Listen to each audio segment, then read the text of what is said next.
It's that time once again. Engines on, let's go.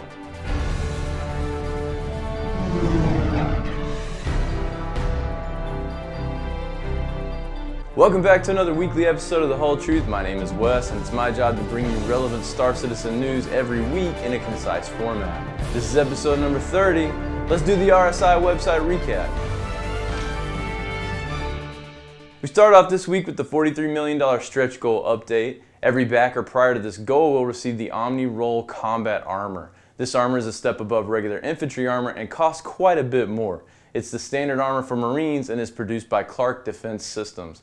The Orc Mark 9 armor will be yours for free if you pledge before this goal was met. The vote for the $45 million stretch goal was for the mystery object. CIG reveals that it's more than just an object, it's a puzzle that players will someday compete to solve. The Hadesian artifact will one day lead to the revelation of what happened in Hades. The planet shorn in half displays evidence of a civil war, but who were the Hadesians? What was the war about? Recently, a lone Hadesian artifact was discovered on the black market and created an uproar in the scientific community. Opportunists quickly began making exact replicas of the artifact to sell to the public, including copying the symbols on the base. This is really interesting, and I hope it signifies something we can expect to keep coming out of CIG for those of us that are looking forward to the exploration and discovery aspect of the game. Bravo CIG on this one.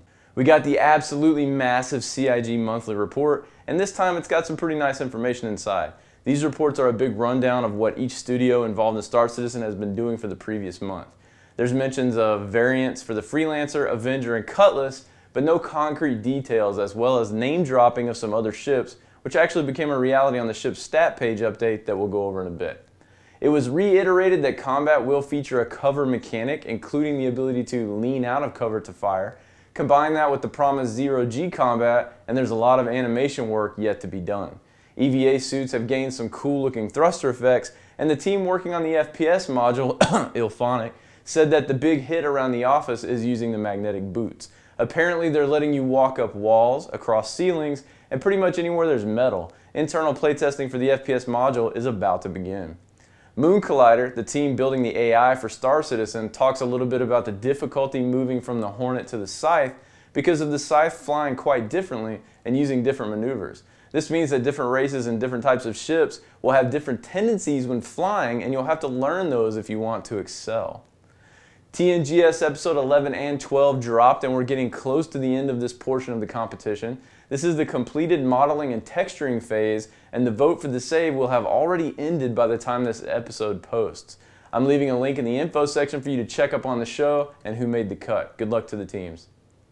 The organizations module got an update, and now multiple organizations is enabled. This is considered orgs version 1.5. This came with an FAQ on the main site to explain exactly what multi-org means for you and how you can control your visibility amongst orgs. Let's go through that FAQ together.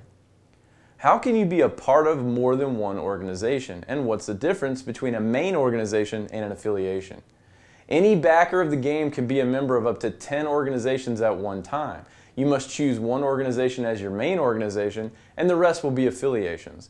An organization's members are users who choose that org to be their main org. Affiliates cannot have a role, such as recruiting or branding, etc. in an org. Visibility was introduced. You will have control over what other backers see. You will be asked to choose a visibility. There are 3 types of visibility. Public. Everyone can see that you're part of that org, and it shows up in your citizen dossier, and you show up in the members list for that org. Redacted. People see that you're part of an org, but they can't see which. Your citizen dossier has a redacted block where that org would be, and you show up as redacted in its member list. All redacted blocks make it impossible to trace the member or the org. The org's officers can still see you clearly in their own admin view, though. Hidden. Nothing shows up. It's like you were never a part of it. The org's member list shows a blank card where you would be. The org's officers can still see you in the admin view, though. You can redact your main org, but you can't hide it. You can redact and hide your affiliates. You can change your visibility status at any time. Activity scores of organizations are affected by every member regardless of visibility, but public members affect the score more than hidden members. An organization can go exclusive. This means that it requires members to only be part of that org. This is part of the spy metagame, and it begins now. Good luck. There was a small Hangar update patch to fix some Oculus Rift issues, as well as add stereo rendering, orientation prediction, and keyboard commands to toggle the Rift on and off and recenter view. The UEE Observus towels were added, and if you're a development subscriber, you got your first piece of flair on May 9th in the way of an interactive calendar that shows the date in Star Citizen and lets you examine future holidays. You can buy these for gifting at the cost of $5 in the subscriber-only shop. Everything included as subscriber perks will be available in the game for other people as well. There was a huge update to ship stats on the site, and it includes ships that we haven't even seen yet. Keep in mind that a lot of these have changed many times and will probably change again before release. It is interesting to see where the team is at in their design process for each of these ships by looking at the intended roles and statistics.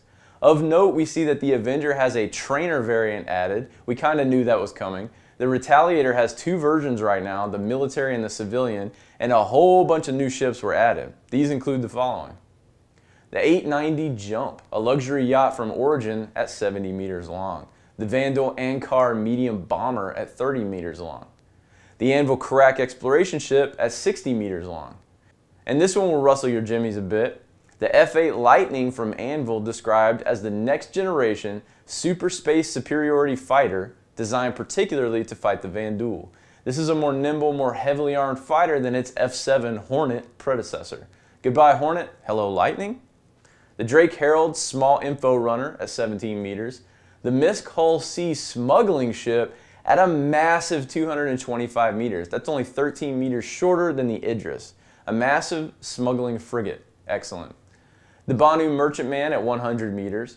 The Consolidated Outlands Mustang, which is a very small ship. The RSI Orion mining platform weighing in at 80 meters. The Choir Kar-2 Xi'an light fighter with a variant specifically made for sale to humans. We can only guess that that means different controls so you can actually fit in it and fly it correctly. The Aegis Surveyor at 62 meters, and the Xi'an Volper, a tiny little bomber coming in at just 10 meters in length, but still listed as a two-crew ship. A lot of these ships already have some preliminary stats listed, so if you want to get the rundown on each one, make sure you check those out on the RSI site. The Arena Commander Weekly Report promises to update us next week on exactly when the DFM rollout is going to be. It has been verified by a developer that Arena Commander will be released in a staggered format using your backer number to determine how early you will get access. This is because of server load issues, and it basically means the earlier you back the game, the sooner you'll get access to the multiplayer part of Arena Commander.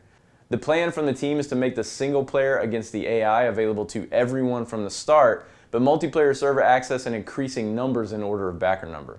How many citizens will get access to the multiplayer servers at the start is still unknown, but we should find out very soon. In the update, we hear that the power management system is coming online for the ships, which means you can set priorities for firepower, engines, shields, and so on. Greater control was added to the IFCS system, letting you be more in charge of the system that controls how your ship flies.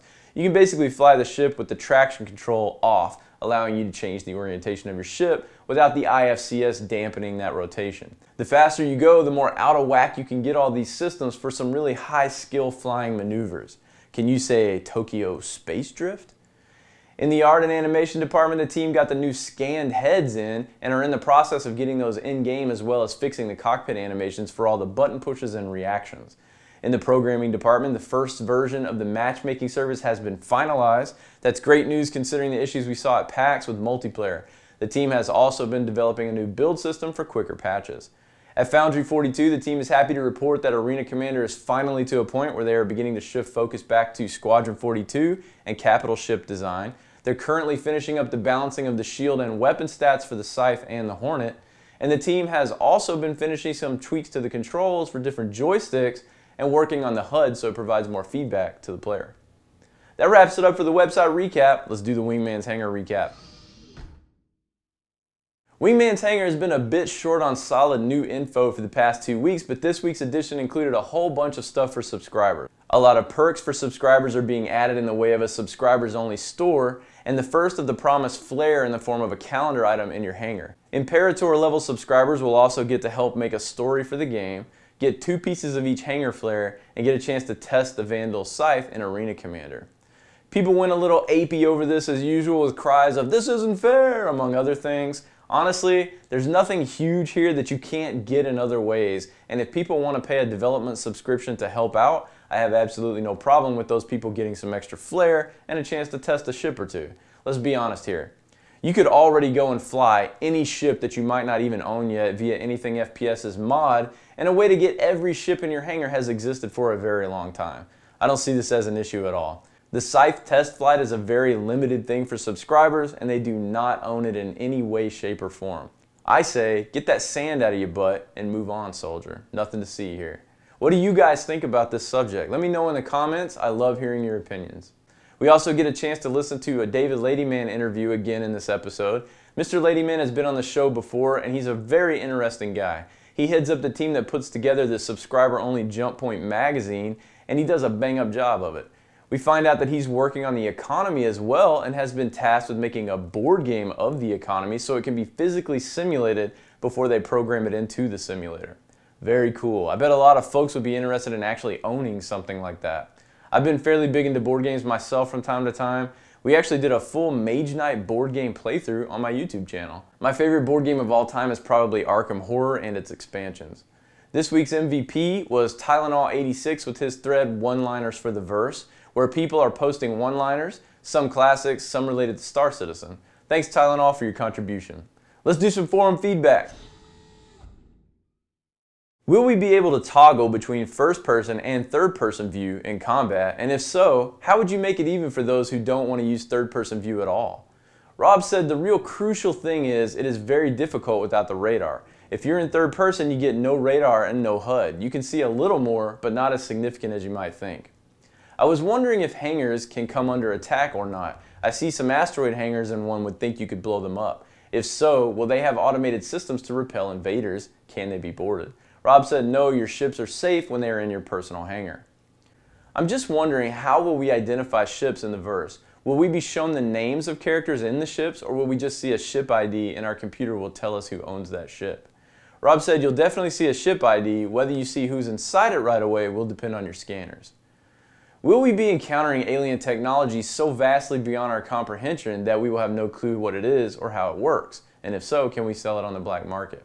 Rob said, how interesting is it to find something you can't do anything with? But we're still discussing exactly what players can find out there, and that could evolve.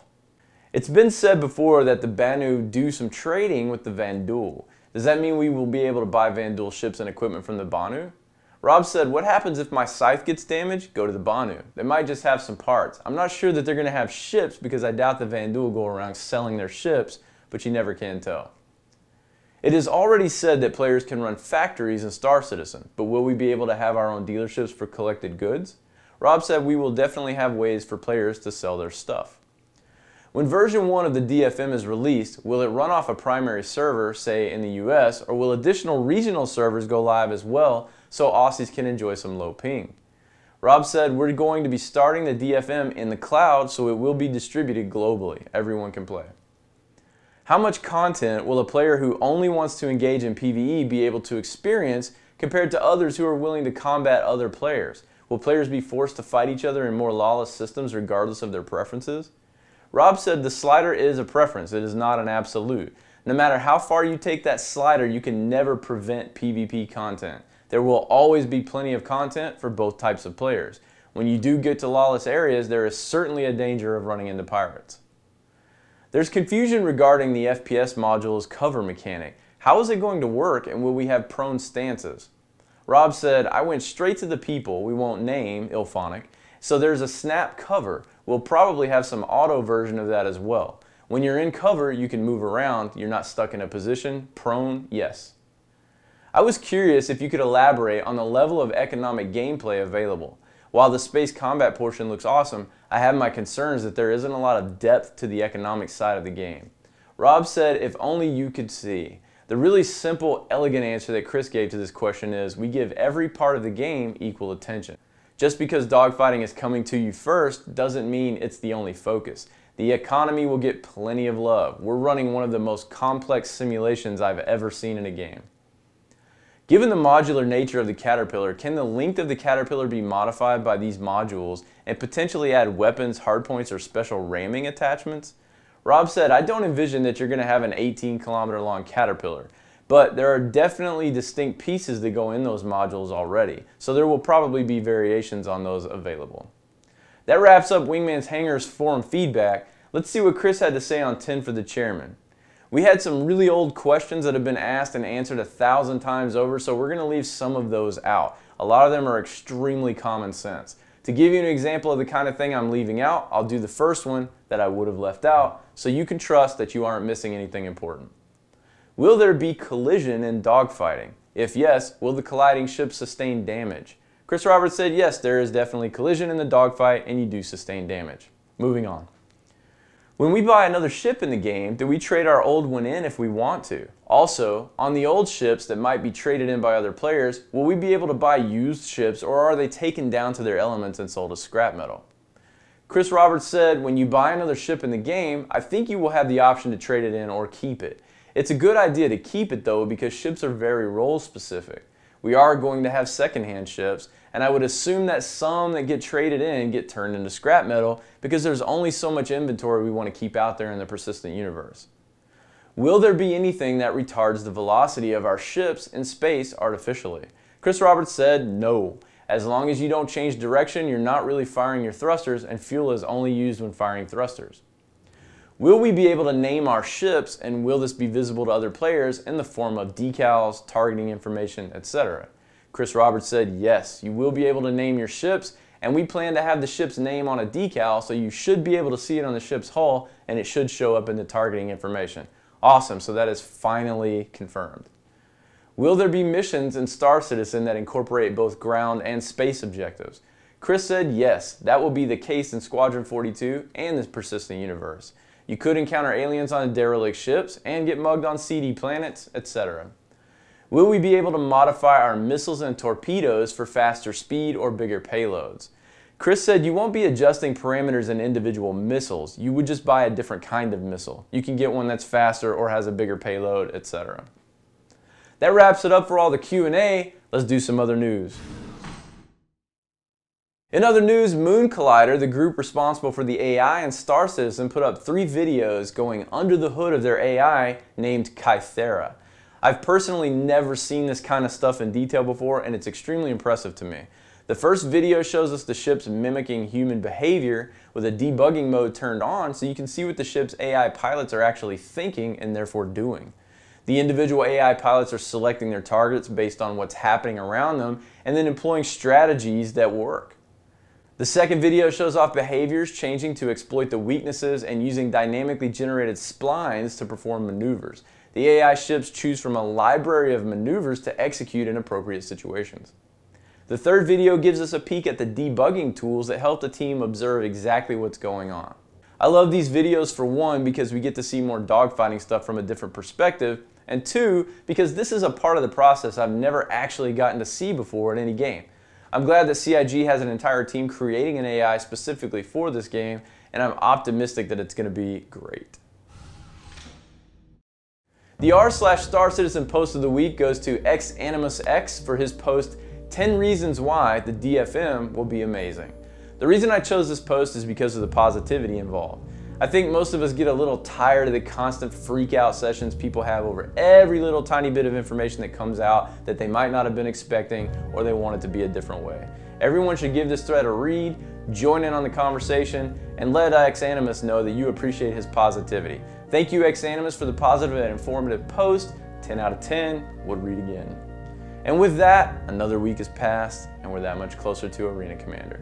Remember, once you leave the deck and pass out into the deep black sea, you're free. See you all again next week on The Whole Truth. Goodbye.